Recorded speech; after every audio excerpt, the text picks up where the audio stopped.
Lebanon में Israel का बारूदी प्रहार जारी है। इजराइल की हिजबुल्लाह पर भीषण बमबारी। हिजबुल्लाह की मिसाइल लॉन्चर साइट कर दी गई है तबाह। सुरंग में बनी मिसाइल लॉन्चर साइट नष्ट कर दी है इजराइल ने इस ताजा हमले में, जिसकी तस्वीरें इस वक्त आप टीवी 9 भारतवर्ष पर देख रहे हैं।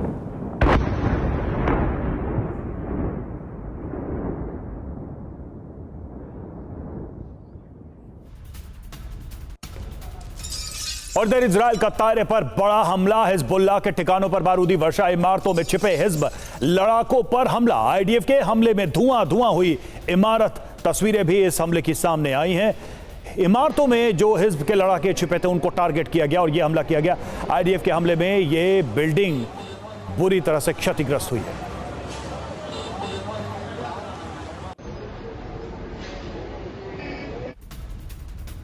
ये तस्वीरें आपने देखी। साउथ लेबनान से भी अहम खबर है। साउथ लेबनान में भीषण बमबारी हुई है। नाबाती पर भीषण हवाई हमले किए गए हैं इजराइल की तरफ से। आईडीएफ के हमले में पूरा शहर धुआं धुआं हो गया, जगह जगह आग लग गई। हमले के फौरन बाद की तस्वीरें इस वक्त आपके सामने हैं। नाबाती पर भीषण बम वर्षा की है इजराइल ने।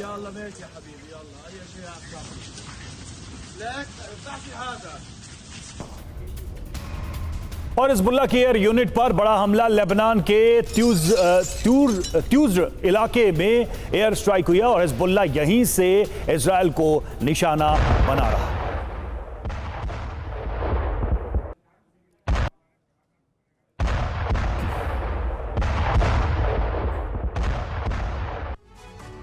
तो हिजबुल्लाह के ठिकानों को चुन चुन कर निशाना बना रहा है इजराइल। पिछले 24 घंटे में इजराइल ने लेबनान में कितने हमले किए, कहां कहां तबाही मचाई है, इसकी जो डिटेल्स हमारे पास आई हैं वो हम आपके सामने अब रखने जा रहे हैं। हिजबुल्लाह पर करारी चोट करता हुआ इजराइल नजर आ रहा है। 24 घंटे की जो वॉर रिपोर्ट है वो क्या कहानी कह रही है, ये देखिए। लेबनान में कितने हमले हुए हैं? 5 इलाके, कुल 5 इलाकों को टारगेट करके भयंकर बमबारी की गई है। बेरूत, दाहिया, बेका, बालबेक, उत्तरी लिटानी, यहां पर हुए हैं अटैक, यानी ताबड़तोड़ अटैक्स का सिलसिला फिर शुरू कर दिया है इजराइल ने। बिल्कुल। और इन हमलों में 31 टारगेट खत्म हुए। मिसाइल लॉन्च साइट, हथियार डिपो, अंडरग्राउंड बेस, ये सब कुछ तबाह हुआ। 31 ऐसे टारगेट थे और इसमें हिजबुल्लाह के 60 लड़ाके भी ढेर हुए हैं। 24 घंटे में ये भयानक हमले आईडीएफ की तरफ से, इजराइल की तरफ से। बिल्कुल, तो पूरी वॉर रिपोर्ट हमने आपके सामने रखी। अब रुख करेंगे अपने तमाम खास मेहमानों का, हमारे संवाददाताओं का। वॉशिंगटन डीसी आपको लिए चलेंगे।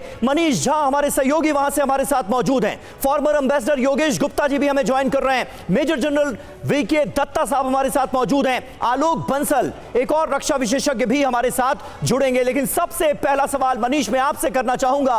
इस वक्त अमेरिका में यह तय होने के बाद कि डोनाल्ड ट्रंप अगले राष्ट्रपति होने जा रहे हैं, क्या सुगबुगाहट आपको नजर आ रही है? खास करके इजराइल ईरान वॉर फ्रंट पर बड़े बदलाव के आसार जताए गए हैं। ट्रंप क्या करने वाले हैं, क्या कर सकते हैं, क्या जानकारी? बिल्कुल, देखिए सबसे बड़ी चर्चा इसी बात को लेकर है। बल्कि आज व्हाइट हाउस में काम कर रहे और उनके साथ करीबी संपर्क में रहने वाले कई लोगों ने मुझसे पूछा कि आप रूस गए थे, आपको क्या लगता है कि ये युद्ध बंद हो जाएगा, या फिर ट्रंप अगर शांति प्रस्ताव लेकर आगे बढ़ते हैं तो क्या पुतिन मान जाएंगे? तो देखिए 2-3 बात तो साफ है। पहली बात तो ये है कि इसमें कोई दो राय नहीं कि बाइडेन की तुलना में ट्रंप के साथ बात करने के लिए पुतिन तैयार हो जाएंगे। लेकिन क्या युद्ध बंद होगा, ये सबसे बड़ा सवाल है। और खास करके तब जबकि पुतिन के मन में शंका क्या है। नहीं, मनीष मैं इजराइल ईरान वॉर फ्रंट का जिक्र कर रहा था। तक मान लीजिए युद्ध, देखिए जहां तक इजराइल और ईरान का वॉर फ्रंट का सवाल है, हाँ। उसको लेकर सबसे बड़ी बात यह है कि ट्रंप पहले ही ऐलान कर चुके हैं कि वो इजराइल का साथ देंगे, नंबर 1। नंबर 2, ईरान उनका दुश्मन है। ईरान के खिलाफ वो पहले भी कार्रवाई करते रहे और ईरान को लेकर उन्होंने विक्ट्री स्पीच में भी कहा है कि ईरान को वो परमाणु बम बनाने नहीं दे सकते हैं। तो ऐसी स्थिति में साफ तौर पर है कि मिडिल ईस्ट को लेकर मुझे ऐसा लग रहा है, मैं एक बार फिर से आपको कह दूं, मुझे ऐसा लग रहा है कि ट्रंप के शपथ ग्रहण से पहले ही एक बड़ी वारदात आपको देखने को मिलेगी और उसमें आप देखेंगे कि ट्रंप व्हाइट हाउस के सिचुएशन रूम में बैठकर डिसीजन ले रहे हैं। ऐसी भी नौबत आ सकती है। और इसी दिशा में चीजें आगे बढ़ते हुए मुझे दिखाई दे रही है। जी बिल्कुल मनीष, आप बने रहिए हमारे साथ और देखिए एक और अपडेट। हिजबुल्लाह का इजराइल पर पलटवार लगातार। हिजबुल्लाह भी कोशिश कर रहा है इजराइल पर हमले की, जवाब देने की। हाइफा में भीषण रॉकेट अटैक किया गया। रॉकेट हमले से हाइफा में आग लग गई है। ये तस्वीरें आई हैं जहां पर ये हमला किया गया है हिजबुल्लाह की तरफ से।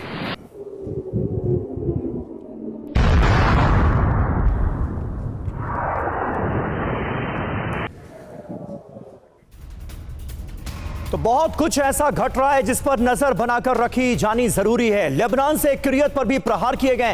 हिजबुल्लाह ने किरियत शिमोना पर दागे हैं रॉकेट हमले में धुआं धुआं हो गया शहर। ये देखिए ताजा तस्वीरें। लेबनान की तरफ से भी इजराइल को लगातार निशाना बनाया जा रहा है। हिजबुल्लाह किरियत शिमोना को निशाना बनाकर किस तरह से रॉकेट दाग रहा है, ये आप इन तस्वीरों को देखकर अंदाजा लगा सकते हैं। हमले के फौरन बाद की ये तस्वीरें हैं जहां इमारतों के पास से धुआं उठता हुआ नजर आ रहा है।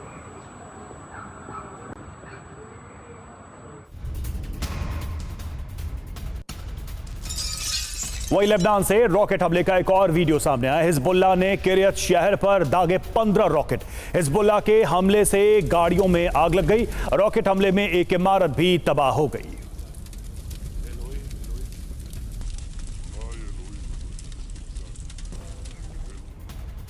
और इस बीच देखिए बड़ी खबर आपको बताने जा रहे हैं। इजराइल पर ईरान से हमले की आशंका है। अमेरिका ने ईरान की घेराबंदी कर ली है। अमेरिका ने तैनात किए F-15 फाइटर जेट्स। एक स्क्वाड्रन फाइटर जेट भी इजराइल भेजा गया है। तो इजराइल के साथ अमेरिका पुख्ता तौर पर खड़ा है। ये संकेत मिलते नजर आ रहे हैं पूरी तरह से। डोनाल्ड ट्रंप के राष्ट्रपति चुने जाने के बाद अमेरिका का रुख इजराइल के लिए क्या होगा? क्या सहयोग और ज्यादा बढ़ेगा या फिर इसमें कमी आएगी? ये सवाल लगातार पूछे जा रहे थे। अब जवाब हर किसी के सामने है। पूरी तरह से इजराइल के साथ खड़ा नजर आ रहा है अमेरिका, बल्कि घेराबंदी और बढ़ाई गई। जो तो मिडिल ईस्ट में F-15 महाविनाश के संकेत हैं। क्या ये बड़ी खबर क्या है? सबसे पहले ये देख लीजिए। इजराइल पर ईरान से हमलों की आशंका बढ़ गई है और इसकी वजह क्या है? तो मिडिल ईस्ट में अमेरिका का एक्शन काफी तेज हो गया है।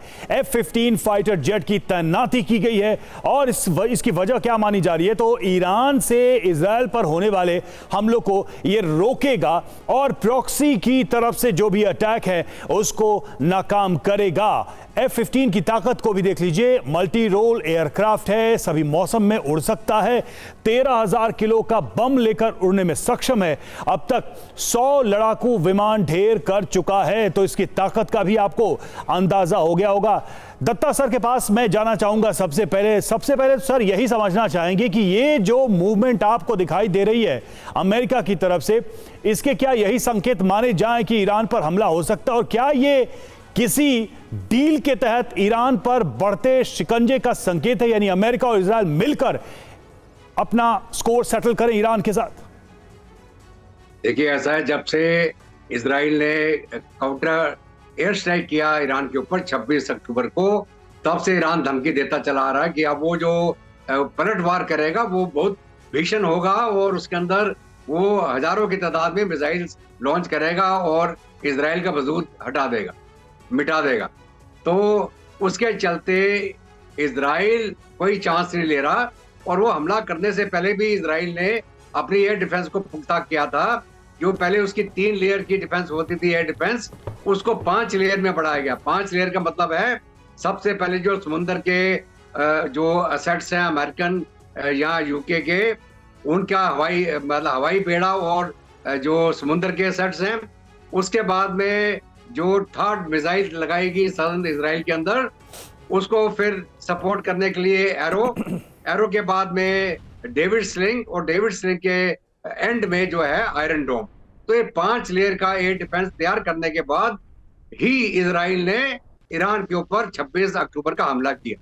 अभी उसके बाद जब ईरान बोलता कि मैं और मिसाइल के साथ बड़ा हमला करूंगा, तो उसको रोकने के लिए जो एडिशनल डिप्लॉयमेंट अभी अमेरिका के द्वारा की गई है इजराइल की मदद करने के लिए, उसको एक्टिवेट कर दिया गया है कि अगर ईरान दोबारा कोई चेष्टा करता है तो उसको इंटरसेप्ट करने की क्षमता होनी चाहिए और वो कम से कम नुकसान करने की क्षमता रखे इजराइल के ऊपर। लेकिन इसके साथ भी उन्होंने वार्निंग दी है, अमेरिका ने वार्निंग दी है ईरान को कि आप ये करने की चेष्टा मत करना। अगर आप वो करेंगे तो उसका जो काउंटर होगा वो बहुत ही भीषण होगा और उस जो कार्रवाई में अमेरिका इजराइल की सपोर्ट करेगा। बिल्कुल ठीक है दत्ता साहब, बिल्कुल आप हमारे साथ बने रहें। लेकिन अमेरिका की तरफ से ये जो F-15 की तैनाती की गई है, ये आने वाले वक्त में क्या गुल खिला सकती है, इस पर हम और मेहमानों से भी बात करेंगे। इस बीच एक अहम खबर है, यमन में अमेरिकी ड्रोन नष्ट किया गया है। हूती विद्रोहियों ने अमेरिकी ड्रोन को गिराया है। हूती ने MQ-9 ड्रोन तबाह किया है। ये देखिए इसकी तस्वीरें। इस साल 12वां MQ-9 ड्रोन ढेर हुआ है। हूती विद्रोहियों ने अमेरिकी ड्रोन को बनाया निशाना और इसे तबाह कर दिया गया। TV9 भारतवर्ष पर इसकी एक्सक्लूसिव तस्वीरें हम आपको दिखा रहे हैं। 12वां MQ-9 ड्रोन अमेरिका का जिसे ढेर किया गया है।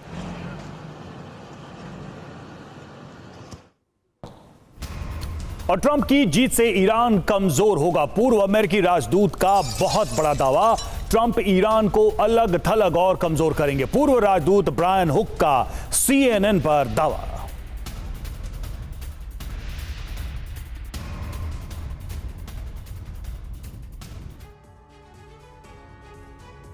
तो देखिए ट्रंप की वापसी ईरान के लिए क्या साबित हो सकती है। ईरान के बारूदी अंत का जिक्र क्यों हो रहा है। ट्रंप की जीत से ईरान की मुसीबत बढ़ेगी, यह आकलन किया गया है। ईरान के लिए ट्रंप का रुख बहुत आक्रामक रहा है, दुनिया से अलग थलग और कमजोर होगा ईरान ट्रंप के राष्ट्रपति बनने के बाद। ट्रंप शासन में ईरान पर ज्यादा प्रतिबंध लगे।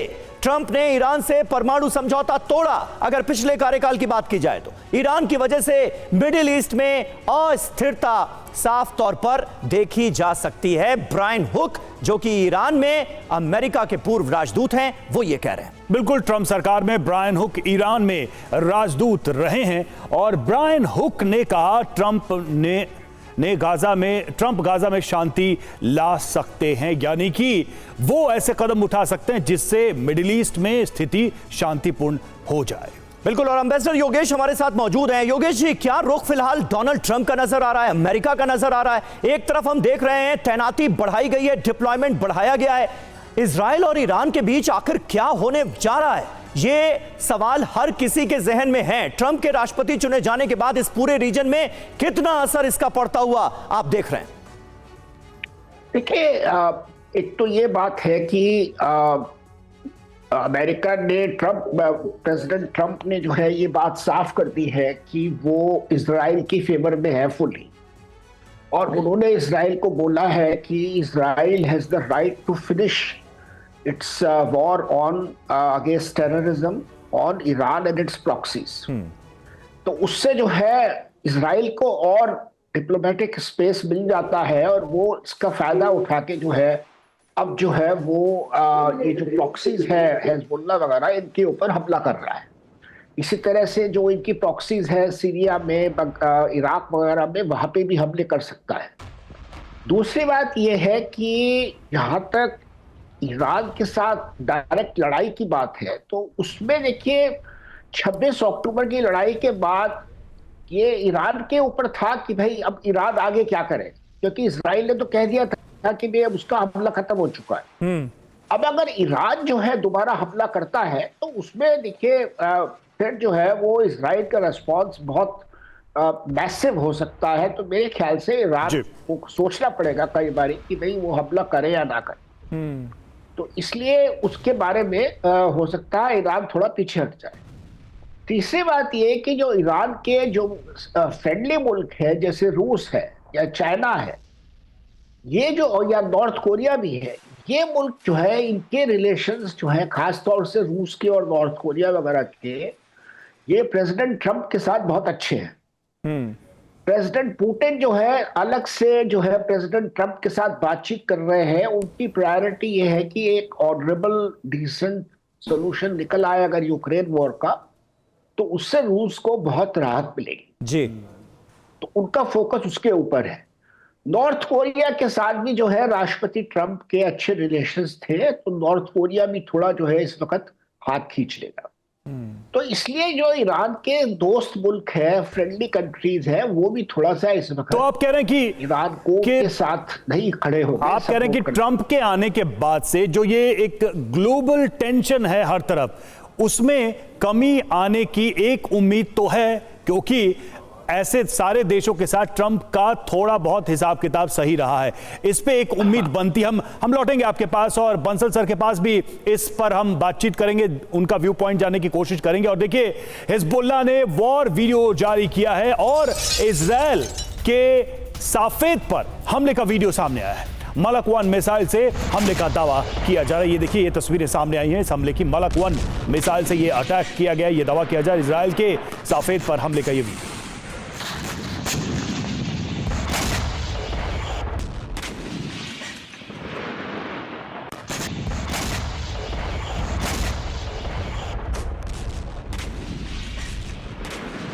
सीधे चलेंगे मनीष के पास। मनीष, जो बात हम कर रहे थे और जिसकी चर्चा हमारे सारे एक्सपर्ट्स भी कर रहे थे, क्या ये एक हाथ ले और एक हाथ दे, कोई क्विड प्रोक्यो की सिचुएशन बनती नजर आ रही है कि भाई पुतिन के साथ ये बात हो जाए कि यूक्रेन से हम बैकअप ले रहे हैं, आप ईरान से बैकअप ले लो, आप अपना हिसाब किताब यूक्रेन से सेटल करो, हम उसमें मदद करते हैं, हमें ईरान के साथ करने दो। क्या ये एक इक्वल इक्वेशन ट्रांजैक्शन नजर आता है? देखिए, 2-4 साल पहले अगर इस तरह की सिचुएशन बनती तो शायद ऐसा हो सकता था, लेकिन अब वो कहते हैं ना कि गंगा से लेकर बोलगा तक बहुत कुछ बह चुका है और अब रिवर्स में नहीं होना है। दोनों ही तरफ के लोग या दोनों ही तरफ के मुल्क इतने आगे बढ़ चुके हैं कि वहाँ से पीछे नहीं हट सकते। अब रूस ईरान को छोड़ नहीं सकता है, अब रूस चीन को छोड़ नहीं सकता है। रूस ये नहीं कह सकता है ट्रंप से कि चलो हमारे साथ दोस्ती कर लो और आप जाइए अपना चीन के साथ निपट लीजिए। तब चीन कहेगा रूस को कि जब मुश्किल का वक्त था तो हम आपके साथ खड़े थे। तब ईरान कहेगा कि जब मुश्किल का वक्त था तो हम आपके साथ खड़े थे। आज अमेरिका हम पर हमला कर रहा है तो आप कह रहे हो कि हमें कोई मतलब नहीं क्योंकि हमारा दोस्त ट्रंप आ गया है। और पुतिन भी इस बात को समझते हैं कि ट्रंप कितने दिन रहेंगे, मैक्सिमम 4 साल। 4 साल के बाद जो राष्ट्रपति आएगा, कहीं वो फिर रूस से लड़ने चले आया तब क्या करेंगे? इसीलिए रूस, चीन, ईरान, इन सब की दोस्ती अब मजबूत हो गई है और इसीलिए वो ऐसा नहीं होगा कि एक के साथ दोस्ती एक के साथ दुश्मनी। या तो उस पूरे जो गठजोड़ है उसके साथ अमेरिका को इक्वली डील करना पड़ेगा, या नहीं अगर वो किसी एक से लड़ाई करेंगे तो सभी जो पार्टी हैं वो उसमें कूदेंगे। और इस परिप्रेक्ष्य में अगर आप देखें तो ट्रंप ईरान से लड़ने जाएंगे, बिल्कुल लड़ने जाएंगे। वो इसलिए क्योंकि अमेरिका और इजराइल का टारगेट है ईरान, इसलिए लड़ाई हर हालत में होगी। कितने दिन में होगी उसका कैलकुलेशन आप लगा सकते हैं। मसलन जब इजराइल ने ईरानियन एम्बेसी पर सीरिया में अटैक किया था 1 अप्रैल को, तो ठीक 13 दिन के बाद जो है सो ईरान ने उस पर अटैक किया। उसके बाद जब ईरान ने 1 अक्टूबर को अटैक किया तो उसके 26 दिन बाद इजराइल का अटैक हुआ था। तो हो सकता है 13 दिन बाद 9 नवंबर को अटैक हो जाए और 9 नवंबर को हो सकता है कि ईरान का पलटवार हो और उसके बाद फिर इजराइल का।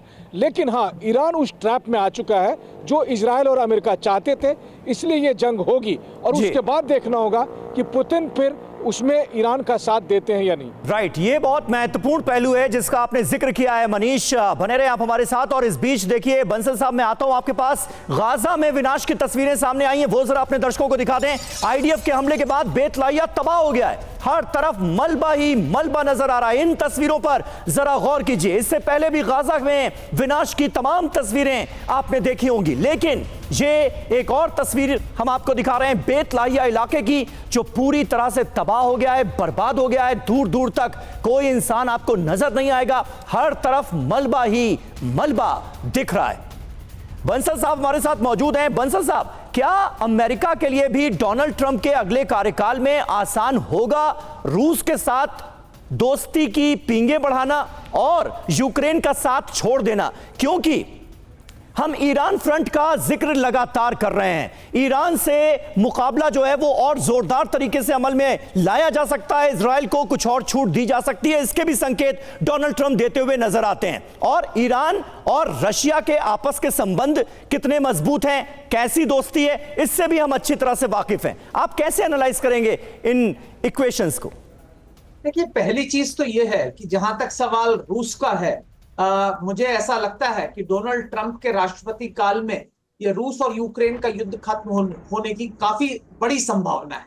क्योंकि अमेरिका में जनरल पब्लिक ओपिनियन भी ये चाहता है कि जो यूक्रेन की मदद हो रही है उसको कम किया जाए। तो यूक्रेन के ऊपर दबाव ज्यादा होगा। ज़ेलेंस्की चाहेंगे कि अब कोई समझौता हो जाए, क्योंकि अभी तक तो उनको पश्चिमी देश इतना समर्थन कर रहे थे कि वो लड़ने के लिए तैयार थे। अगर आपको याद हो, पहले भी टर्की ने एक बार इनके बीच में मध्यस्थता करने की कोशिश की थी और वो करीब करीब सफल हो गया था, लेकिन पश्चिमी देशों के इंटरफेरेंस के कारण वो समझौता आगे नहीं बढ़ पाया। पर अब जबकि राष्ट्रपति ट्रंप का कार्यकाल शुरू होने वाला है, और इसको हमें अच्छी तरह से समझ लेना चाहिए, राष्ट्रपति ट्रंप का कार्यकाल शुरू नहीं हुआ है। अभी जो आज अमेरिका कर रहा है वो राष्ट्रपति बाइडेन के कार्यकाल में कर रहा है, राष्ट्रपति ट्रंप के कार्यकाल में नहीं। एक संदेश जरूर है कि भाई 2 महीने बाद वो आने वाले हैं और उसके लिए आप तैयार हो जाइए, और इसलिए यूक्रेन पर दबाव है कि वो कुछ करे।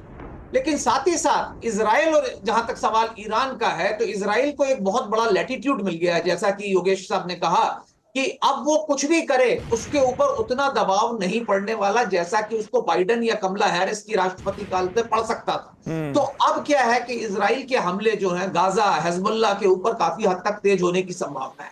और जो सबसे खतरनाक बात यह है कि राष्ट्रपति ट्रंप, जो कि ईरान को हमेशा से एक बुरी शक्ति के रूप में देखते रहे हैं, वो हो सकता है कि ईरान के साथ सीधा युद्ध शुरू हो जाए। और अगर ऐसा हो तो ये भारत के लिए तो विशेषकर और समस्त विश्व के लिए काफी हानिकारक होगा, क्योंकि ईरान जब ठीक है, यानी आप कह रहे हैं कि एक फ्रंट पे शायद थोड़ी गर्मी कम हो, लेकिन दूसरे फ्रंट पर आग बढ़ने की संभावना ज्यादा दिखाई दे रही है ट्रंप के आने के बाद से। और देखिए, खामनेई की इजराइल को चेतावनी, हिजब हमास अभी तक जंग लड़ रहे हैं, ये इजराइल की हार के संकेत है। खामनेई ने कहा नरसंहार के बावजूद लड़ रहा है हमास, हिजब ने आईडीएफ को लेबनान में कमजोर किया है।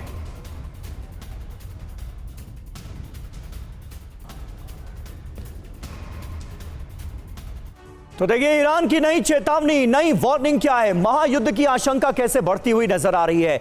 आयतुल्लाह खामेनेई की तरफ से जिन 5 बड़ी बातों का जिक्र किया गया है वो इसके सीधे संकेत दे रहा है। ट्रंप के प्लान से ईरान क्यों परेशान है, आपको बता रहे हैं। जीत के 2 दिन बाद पुतिन ने ट्रंप को बधाई दी है, ये एक महत्वपूर्ण डेवलपमेंट है। पुतिन ने कहा मैं ट्रंप से बात करने के लिए तैयार हूं। व्लादिमीर पुतिन ने डोनाल्ड ट्रंप की तारीफ भी की। गोली लगने के बावजूद ट्रंप ने खुद को संभाला, ट्रंप ने साहसी तरीके से खुद को संभाला, यानी डोनाल्ड ट्रंप के साहस की तारीफ करते हुए भी नजर आ रहे हैं व्लादिमीर पुतिन। तो देखिए, पुतिन ने जमकर ट्रंप की तारीफ की है। सवाल यह है कि पुतिन के मन में चल क्या रहा है, पुतिन क्या सोच रहे हैं। 5 बड़ी बातें क्या हैं, जरा उस पर गौर कर लेते हैं। देखिए, पुतिन ने जो कुछ भी कहा उससे जुड़ी 5 बड़ी बातें। मुझे नहीं लगता ट्रंप से फोन पर बात करना गलत है, ये पहला एक तरीके से संकेत दे रहे हैं मैं ट्रंप के साथ बातचीत के लिए तैयार हूं। पुतिन ने एक सकारात्मक मैसेज भेजा, ट्रंप बहादुर व्यक्ति हैं, हमले के बावजूद उन्होंने खुद को संभाला। जी हां, साहसिक व्यक्ति बता रहे हैं पुतिन ट्रंप को। रूस यूक्रेन युद्ध पर ट्रंप को ध्यान देना चाहिए, इस बात का भी जिक्र व्लादिमीर पुतिन की तरफ से किया गया। ट्रंप का आखिरी कार्यकाल, वो क्या करेंगे ये उनका मामला है, ये कहा गया है। देखिए, सवाल क्या है, क्या रूस यूक्रेन युद्ध खत्म करना चाहते हैं व्लादिमीर पुतिन, इसके वो संकेत दे रहे हैं। पहले दिमित्री पेस्कोव ने कहा था कि युद्ध में अमेरिका शामिल है। याद कीजिए, तमाम जो राष्ट्राध्यक्ष थे, जैसे ही यह तय हुआ कि डोनाल्ड ट्रंप अगले राष्ट्रपति होंगे, सबकी तरफ से बधाइयां आने का सिलसिला शुरू हो गया, लेकिन उस वक्त व्लादिमीर पुतिन की बधाई नहीं आई। और अब एक प्रोग्राम के दौरान उन्होंने बधाई दी है डोनाल्ड ट्रंप को। इसके मायने क्या हैं, मनीष जरा हमारे दर्शकों को समझाइए। और अमेरिका और रूस के संबंधों में क्या हम आने वाले वक्त में बदलाव देखने वाले हैं?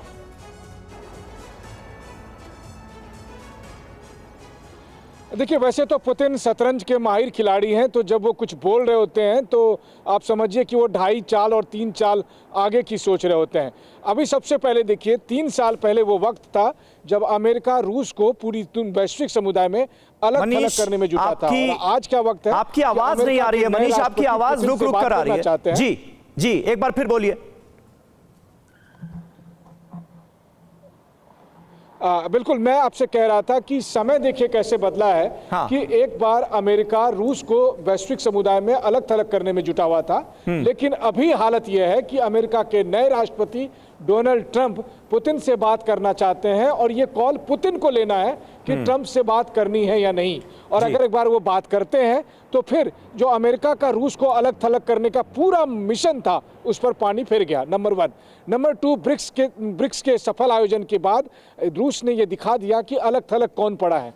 नंबर 3, डोनाल्ड ट्रंप आते हैं, यूरोप और अमेरिका के बीच दरार बढ़ती है, तो सोचिए सहयोगी देश किनके टूटे।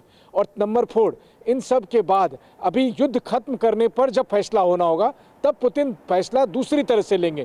क्योंकि देखिए आज वो कहते हैं ना हिंदी में, गरज रूस की नहीं है।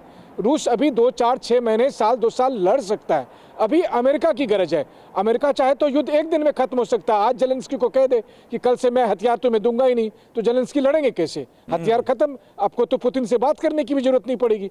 लेकिन अमेरिका ये काम नहीं कर सकता। अमेरिका को रूस की रजामंदी चाहिए और पुतिन इस बात को बखूबी जानते हैं। तो पुतिन जैसे शातिर व्यक्ति, अगर आप ये सोचते हैं कि वो हल्के से केवल चिकनी चुपड़ी बातें ट्रंप करे और वो युद्ध खत्म कर दे, ऐसा नहीं होने वाला। वो इसकी भारी कम कीमत। अच्छा मनीष, वो अमेरिका से गारंटी चाहेंगे दोबारा से अमेरिका कभी रूस की तरफ न। मनीष, एक जल्दी से सवाल है मेरा कि डिप्लोमेसी में आप टेबल पर बैठते हैं तो आपके पास ऑफर करने के लिए क्या है, ये सबसे ज्यादा मायने रखता है। तो ट्रंप के पास और पुतिन के पास एक दूसरे को ऑफर करने के लिए क्या है?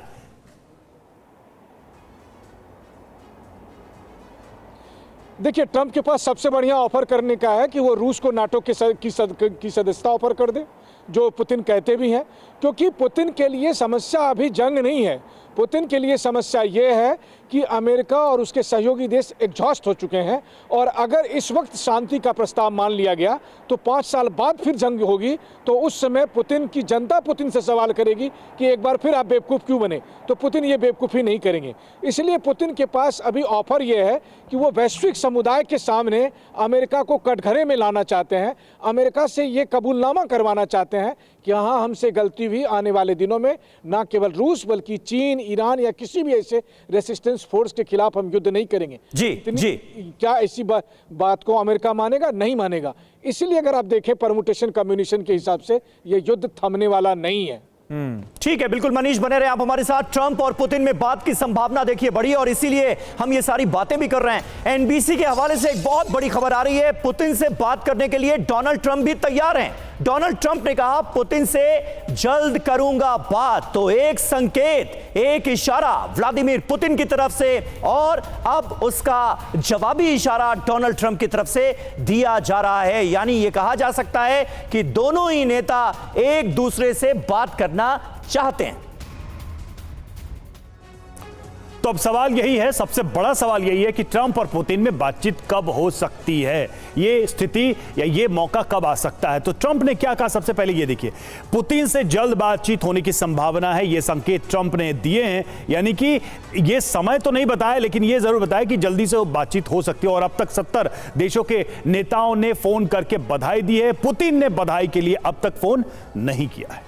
जी हाँ, मुझे लगता है कि हम जल्द बातचीत करेंगे, ये डोनाल्ड ट्रंप की तरफ से कहा गया। और कुछ ऐसा ही बयान हमने आपको व्लादिमीर पुतिन का भी सुनाया थोड़ी देर पहले। बात वो भी करना चाहते हैं। मायने क्या है, अमेरिका रूस के बीच संबंध सुधरने की उम्मीद है, उम्मीद जताई जा रही है, लेकिन क्या वाकई ऐसा होगा, यह सवाल है। रूस पर लगे प्रतिबंधों में ढील की संभावना है। रूस यूक्रेन के बीच चल रही जंग खत्म हो सकती है अगर ऐसा होता है तो। दत्ता साहब, किस तरह से आप इस डेवलपमेंट को देखते हैं? कहा यह पहले से ही जा रहा है कि डोनाल्ड ट्रंप के राष्ट्रपति बनने के बाद बहुत कुछ बदलता हुआ हम देखेंगे, लेकिन अगर पुतिन और ट्रंप के बीच बातचीत होती है तो रजामंदी इस बात पर हो सकती है क्या कि रूस और यूक्रेन के बीच जंग को खत्म करने का निर्णय तक ले लिया जाए? बिल्कुल, देखिए ऐसा है कि जब ये जंग शुरू हुई वो क्यों शुरू हुई, उसके कारण क्या थे। पुतिन साहब के 3 रिक्वेस्ट थे यूक्रेन को, आप नेटो मत ज्वाइन करें, आप क्रीमिया को भूल जाएं, दोनबास लुहांस्क को आप आजादी दे दें। अभी उसके बाद वो नहीं माने, अमेरिका ने शह दी उसको, और अमेरिका यूक्रेन ने रशिया के ऊपर हमला शुरू कर दिया और जंग चालू हो गई। अभी इतना नुकसान हो जाने के बाद, इतनी तबाही हो जाने के बाद, जहां पर यूक्रेन को बरसों लग जाएंगे दोबारा रिकवर करने में, अब जाके शांति वार्ता किस बात की होगी। किस मुद्दे के ऊपर जाके एग्रीमेंट होगा। तो वो 3 मुद्दे तो पहले से जो थे वो रहेंगे कि भैया आप क्रीमिया को भूल जाएं, डोनबास वहां तो अभी उसने ऑलरेडी रशिया ने उसको अपने अंदर इंक्लूड कर लिया है, और आप नेटो मत ज्वाइन करें। पुतिन साहब ये भी कहते हैं कि मैं भी नेटो का मेंबर बनना चाहता हूं। जब वार्सो पैक्ट खत्म हो गया, आप नेटो को क्यों बढ़ा रहे हैं? आप क्यों लगातार मेरे बॉर्डर्स के ऊपर अपनी डिप्लॉयमेंट करते चले जा रहे हैं? तो ये बड़े बड़े मुद्दे हैं जिसके ऊपर फाइनली अगर ये एग्रीमेंट होगा, और ऑफ कोर्स जो सैंक्शंस लगे हैं रूस के ऊपर, वो सैंक्शंस को हटाना पड़ेगा। और इसके साथ साथ ही जैसे ही रशिया यूक्रेन की जंग बंद होती है, तो मुझे पूरी उम्मीद है कि ईरान और इजराइल की भी जंग बिल्कुल बहुत ही महत्वपूर्ण और मेजर पॉइंट्स दत्ता सर आपने उठाए हैं। अब सवाल यह है कि पहला कदम किसकी तरफ से बढ़ाया जाता है, क्योंकि दोनों की तरफ से संकेत तो दिए जा रहे हैं सकारात्मक, लेकिन जो ठोस पहला कदम है इतने सारे स्टेप्स में से वो कौन सा होगा और किसके द्वारा होगा। एक तरफ पुतिन ट्रंप से बातचीत को तैयार है, दूसरी तरफ जंग की तैयारी भी कर रहे हैं। बहुत बड़ी जंग की तैयारी में रूस है। यार्स इंटरकॉन्टिनेंटल बैलिस्टिक मिसाइल का मूवमेंट और मिसाइल को साइलों में लोड करते हुए दिखाया गया। न्यूक्लियर एक्सरसाइज के बाद आईसीबीएम मूवमेंट में बड़ी दहशत, और रूसी रक्षा मंत्रालय ने यह वीडियो जारी किया है। तो देखिए, बातचीत के संकेत अपनी जगह हैं, लेकिन जंग की तैयारी अपनी जगह है।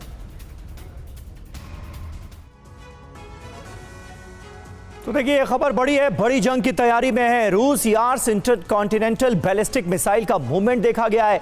टोपोल MR बैलिस्टिक मिसाइल को साइलों में लोड करते दिखाया गया है। कुछ दिनों पहले न्यूक्लियर एक्सरसाइज के बाद ICBM मूवमेंट देखी गई। यार्स ICBM की रेंज 11,000 किलोमीटर है। 500 किलोटन न्यूक्लियर वॉरहेड ले जाने की इसकी क्षमता है। बिल्कुल, रूसी रक्षा मंत्रालय की तरफ से यह वीडियो जारी किया गया। साफ दिख रहा है कि जंग की तैयारी उसी स्तर पे चल रही है। योगेश सर, अब थोड़ा सा इससे अगर हम हटके देखें, यूरोपियन कंट्रीज की सिचुएशन की बात करें, जिन यूरोपीय देशों को लेकर इतनी बातें हो रही हैं, ट्रंप ने भी कोई बहुत अच्छे संकेत नहीं दिए बाकी नेटो मेंबर्स के लिए। पुतिन बहुत ही कोई पॉजिटिव संकेत नहीं दे रहे हैं यूरोप के बाकी देशों के लिए। उनके पास क्या होप है, उनके पास क्या रास्ता है इस जंग के चक्रव्यूह से निकलने के लिए? वो ट्रंप की तरफ देखें या पुतिन की तरफ देखें? देखिए, जहाँ तक यूरोप के मुल्क हैं, उनके तो इंटरेस्ट ये है कि भाई जो भी समझौता रूस के साथ हो, एक तो वो ऑनरेबल हो, it should not be a sell out to Russia. दूसरी बात ये है कि उसमें ये बात बिल्कुल क्लियरली रूस एक्सेप्ट करे कि वो यूक्रेन के बाद किसी और जो है ईस्ट यूरोपियन कंट्री में या किसी और नेटो कंट्री में हमला नहीं करेगा, किसी और कंट्री की टेरिटोरियल इंटीग्रिटी को वायलेट नहीं करे। तो वो चाहेंगे कि इस तरह का एश्योरेंस जो है वो रूस की तरफ से दिया जाए। और तीसरी बात ये है कि भाई जो भी मतलब इसका एक जिसे कहते हैं ओवरऑल सेटलमेंट जो हो वो बैलेंस्ड, उसमें मतलब ये नहीं होना चाहिए कि टोटल जो है वो यूक्रेन सरेंडर कर रहा है। तो इस तरह का जहाँ तक मतलब इस तरह का अगर एग्रीमेंट हो जाता है तो वो यूरोप को एक्सेप्टेबल होगा। बस यही देखने की बात है कि जो एग्रीमेंट हो वो थोड़ा बैलेंस्ड हो, वन साइडेड ना। बिल्कुल बिल्कुल बैलेंस्ड हो वो एग्रीमेंट, और उम्मीद इसकी की जा सकती है। बंसल साहब, आखिरी सवाल आपसे, दोनों ही वॉर फ्रंट्स पर क्या हालात पहले से बेहतर होते हुए आप देखते हैं डोनाल्ड ट्रंप के अमेरिका के राष्ट्रपति बनने के बाद, या फिर स्थितियां जस की तस रह सकती हैं, इसके भी आसार हैं? देखिए, जहां तक सवाल रूस यूक्रेन युद्ध का है, उसमें स्थितियां बहुत बेहतर होने की संभावना है, और मेरा यह मानना है कि एक एग्रीमेंट बड़ी जल्दी आएगा। ठीक है। और एग्रीमेंट की टर्म्स भी करीब करीब पूरी तरह से तय हैं। हाँ। और ईरान फ्रंट पर मुझे लगता है कि अब जनवरी तक तो हो सकता है स्थिति में कुछ सुधार आए, लेकिन आप जनवरी के बाद देखेंगे कि अगर तब तक ये युद्ध शांत नहीं होता तो ये युद्ध और ज्यादा भड़केगा और ज्यादा फैलेगा। ठीक है, और ज्यादा भड़केगा, इसके भी आसार साफ तौर पर नजर आते हैं। तो दोनों ही वॉर फ्रंट्स पर लगातार हमारी नजर बनी हुई है। डोनाल्ड ट्रंप भी रह रहकर अपना रुख साफ कर रहे हैं अपने संबोधनों में, उस पर भी नजर है।